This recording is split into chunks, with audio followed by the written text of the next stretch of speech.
Right. Thank you, and welcome. Today we're going to talk about the miracle morning, and this is also known as the not so obvious secret guaranteed to transform your life before 8 a.m. And what you're going to learn today works if you are not a morning person or if you are a morning person. In fact, by a show of hands, how many already consider yourself a morning person? Be honest. Everybody's most morning people in here. Good. Not all. All right. So I will tell you, I once surveyed our community. Someone asked me what percentage of Miracle Morning practitioners were already morning people when they read your book, and what percentage of them were never a morning person in their entire life. So it was a real radical transformation for them. And surprisingly, 72% of our community, which is made of hundreds of thousands of people around the world, said they had never been a morning person in their entire lives until they read the Miracle Morning. And then that changed their mind, and it gave them the strategies that they needed to be able to wake up early and become the person that they needed to be to create the success that we all want in our lives. So here's the three things that today's message is designed to do for all of us. Number one is develop emotional invincibility. This is what life is about. It's how we feel in any given moment. When you really think about it, right? And no matter what's going on around us, it depends our quality of life on what's going on inside of us. And you can see two different people that one has a tragedy, the other has a tragedy. Even the tragedies could be the same.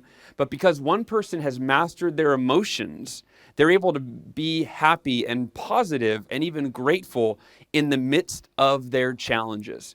And another person, if they haven't figured out emotional invincibility, that same tragedy can ruin their entire life. So this is really the first thing we want to focus on is how do you take control of your emotions? Because if we don't have control of our emotions, even a miracle morning is not going to save us. We've got to learn how to master our emotions. And I call that emotional invincibility. Number two is create or optimize your morning ritual. So if you're listening and you don't have a morning ritual, this will enable you to create the morning ritual that will get you to start your day in a way that is positive, that is productive, that is energizing, that is motivating. And when you win the morning, you set yourself up to win the day. Now, if you already have a morning ritual, this will help you optimize it, how to make it even better so that you get more out of your morning, to get more out of your day, and ultimately more out of your life. And number three, the objective of the message today is to experience level 10 success in every single area of your life. And here's what I mean by that. If we're measuring success on a scale of 1 to 10, 10 being the happiest, the healthiest, the wealthiest, the most successful we could ever imagine being, what level of success do we all want between a 1 and a 10? What would you say? Probably a 10. No, but I've never met anyone that says, I don't want to be too happy, or I don't want to be too healthy. I don't want too much money. I'll just do like a level 5. No. One thing human beings all share in common is we all want level 10 success in every area of our lives. We want level 10 health, level 10 wealth, level 10 happiness, level 10 relationships with each other. But very few people, sadly, are living that level 10 life. And what I believe, the reason for that is if we're measuring success on a scale of 1 to 10, we all want level 10 success. But as we learned from a mentor that we're going to talk about today during this presentation, Jim Rohn said, our level of success will seldom exceed our level of personal development. Meaning, if we want level 10 success, we can't stay the same as we are now because there's the disconnect. The idea is you must develop yourself into a level 10 person through daily personal development, expanding your physical, mental, emotional, and spiritual capacities so that you become a level 10 person. And only when we become a level 10 person does level 10 success meet us head on. And that's what the Miracle Morning is all about. It's not just waking up earlier for the sake of waking up earlier. It's waking up earlier for the purpose of personal development so that we can every day become a better version of the person that we were the night before when we went to bed. And if every day we get a little better and a little better and a little better, eventually we become a level 10 person and we create the success that we want in our lives. And here's the thing. It's not all or nothing. You don't have to become a level 10 person to have a better life. When you go from a level 2 to a level 3, your life improves. When you go from a 3 to a 4, your life improves. As we improve ourselves, our inner world, our life improves in parallel in our outer world. So that's what this is really about, is how do you achieve level 10 success in all of the areas of your life that matter most? So part 1 of today's message is the origin of the miracle morning. And we all have stories in our lives that have made us who we are, right? Raise your hand if you have stories in your life that have made you who you are. Challenges that you have overcome. Of course, we all have. So for me, my first rock bottom, and I believe we've all had rock bottoms. I've had a few, and I will define it so you can see if we're all on the same page. A rock bottom, we've all had them. There are those times in our lives when we reach a level of adversity, a challenge, an obstacle that tests us. It causes us to doubt ourselves. It causes us to sometimes question God or whatever higher power we believe in. It causes us to question life. What is this about? How could this happen to me? And often we feel like a victim.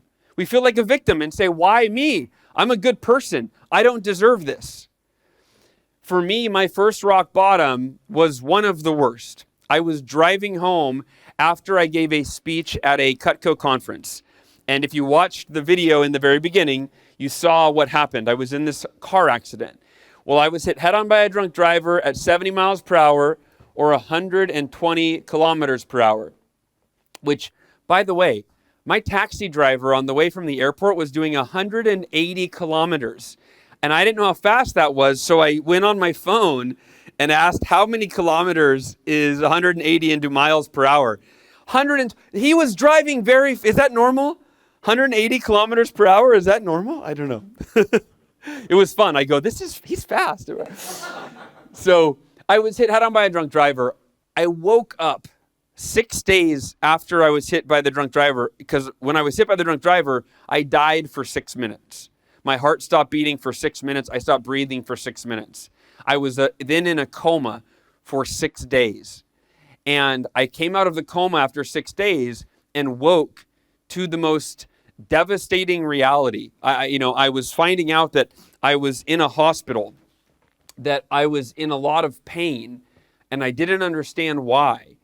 And my short-term memory was so bad that you could come visit me for hours talking. We could have been longtime friends. You come visit me for hours. You go get lunch and come back, and I would not know that we had been speaking for hours. I would tell you, I was in a car accident, and you would laugh and go, I know, we've just talked about it for a few hours. And I go, oh, we did? So I had no short-term memory. And what that created for my poor parents was my mom and dad had to deal with me forgetting what had happened to me. And they had to tell me that I had been hit by a drunk driver, that the doctor said I would never walk again, and that I had permanent brain damage that was going to affect my memory forever. And they would tell me this, and I would accept this reality. I would have to imagine it, deal with it. And then 10 minutes would go by, and I would say, Mom and Dad, what happened? Why am I here? And they would tell me again what had happened. And at first, I think it was difficult for them to tell me. But the funny part is, because they had to tell me over and over and over, they may have even gotten a little bit annoyed. Hal, you were in a car accident. So it's like it went from being this really hard thing to tell me to where they told me so many times that they got good at it, if you will. They got good at telling me the story of what had happened. But I had to face the reality. I had to deal with this, and I had to, not knowing what the future would hold, I had to process this in my head. And I was actually very positive and very happy. So much so that the doctors were concerned with how happy and positive I was. They thought it wasn't real. They actually called my parents in and they sat them down. And they said, Mr. and Mrs. Elrod, we want to give you an update on Hal. Now, this was 1 week after I came out of my coma. So 1 week in the coma, 1 week out of the coma, laying in a hospital bed, essentially like that. And my parents were called in and the doctor said, physically, Hal is good. Physically, Hal is, we believe that he's going to be alive. At that point, they just wanted me to live. They weren't, whether or not I walked, that was, my parents were just, because I had not only died at the scene of the accident, but I had flatlined 2 times in the car. I had flatlined, or in the hospital. I had flatlined twice. And so my parents were just trying to keep me alive. And so the doctor said, the good news is Hal is stable. He'll be with us for a long time. And they said, we don't think he'll walk again. So that was still very hard for my parents to imagine that I'd be in a wheelchair the rest of my life. They said, but we're concerned with Hal mentally and emotionally. Every time we interact with Hal, he's always smiling or laughing or joking and making us laugh. The doctor said, this isn't normal behavior. This is not normal for a 20-year-old young man who's being told he's never going to walk again to just go, oh, okay, no big deal, and just smile. They said, so we believe Hal is in denial. And we've seen this before. Because his new reality, never walking again, and the fact that he was in a car accident, and the brain damage, and the pain, and the broken bones, it's so unimaginable for him that we believe he's checked out. He's in la la land. He's pretending everything is okay because it's too hard for him to face reality. They said, but the problem is, eventually he will have to face reality. Eventually he's going to have to come to grips with this. And we would like it to happen here in the hospital where it's safe. Because after he gets out of the hospital, he could turn to vices like drugs or alcohol. And we've even seen accident victims commit suicide because eventually they have to face this reality. So the doctors, my doctors, asked my mom and dad, will you talk to your son and see how he's really feeling? Talk to Hal. Get to the bottom of this. Get him to admit the emotions that he's hiding. Is he scared? Is he angry that this happened? I'm Hal Elrod, author of The Miracle Morning, and welcome. This is the Miracle Morning online course, and this is the course that will teach you how to achieve level 10 success. On a scale of 1 to 10, we all want level 10 success. This course will teach you how to achieve level 10 success in your life faster than you ever thought possible, especially if you're not a morning person. This isn't about just waking up early, it's about waking up better and dedicating time to become the person that you need to be to create everything you've ever wanted for your life. Everything is here. Hope to see you inside.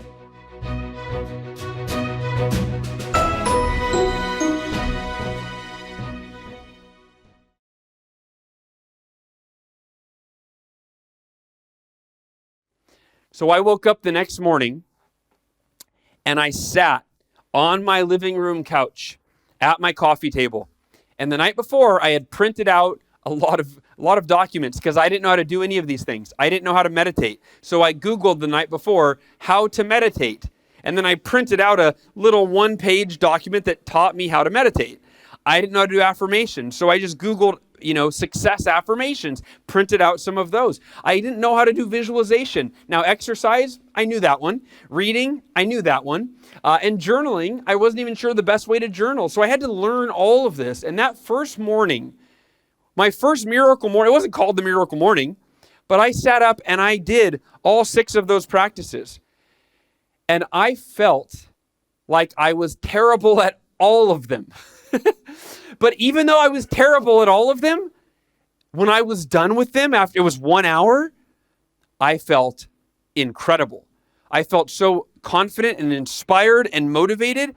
And I thought, if I start every day like this, with these 6 practices that have been done for centuries by the world's most successful people in all walks of life, if I do all of them every day, it's only a matter of time before I become that level 10 person, and my life that is failing right now, that is struggling, my finances, my health, everything that's hurting right now, as I improve myself, I'll improve my life. But I had no idea how fast it would happen. I woke up every day an hour earlier to do my morning routine. It didn't have a name. It wasn't called the Miracle Morning. It wasn't a book idea. And at the end of 2 months, actually less than 2 months, my whole life was radically different. I had more than doubled my income. So my income had increased 100%, more than 100%, but 120%, 112%. I had doubled my income. I had gone from being in the worst shape of my life physically, because in those 6 months, when I was struggling financially and really depressed, I canceled my gym membership. I stopped exercising. My body fat percentage tripled 3 times over what it was. I was in terrible shape. Well, in those 2 months, I doubled my income, and I began running for the first time in my life and training for a 52-mile ultra marathon. That's probably 72 kilometers, something around there, 76 kilometers, running in one day. And I had never run 1 mile, 1 kilometer, let alone 70 or 80. And so I did all of that. And in a 2-month period, my whole life changed so much. And my depression, I was depressed, that went away. And it changed my life changed so profoundly and so dramatically and so quickly that it felt like a miracle. So I started calling it my miracle morning, but no one else knew that. It was just, I wrote in my schedule, miracle morning. My wife knew that because I was excited. I would tell her. And then I started telling my coaching clients, because it was changing my life so amazingly, so profoundly. I wanted to share it with my coaching clients. So I did. And every single one of them, same response. Hal, I'm not a morning person, but this is pretty convincing. I guess it can't hurt to give it a try for a week. And every single one of them, a week later, we get on the phone, and every single one said, this is changing my life, Hal. I've never been a morning person, but now I am, because they implemented a strategy that I'm going to give you today on how to become a morning person in 5 minutes. They said, I figured out how to beat that snooze button. I'm a morning person. And they said, but most importantly, by doing this miracle morning, they said, I am more confident. I'm inspired. I just had the best week in my career. I just started running again. I just read 2 self-help books. The results were amazing. And that's when the light bulb went off in my head that if the miracle morning changed my life in just 2 months, and I wasn't a morning person, if the miracle morning is changing my clients' lives in a week, and they weren't morning people, this miracle morning could change anyone's life that I share it with. And that's when I felt like I have responsibility to turn this into a book and share it with the world.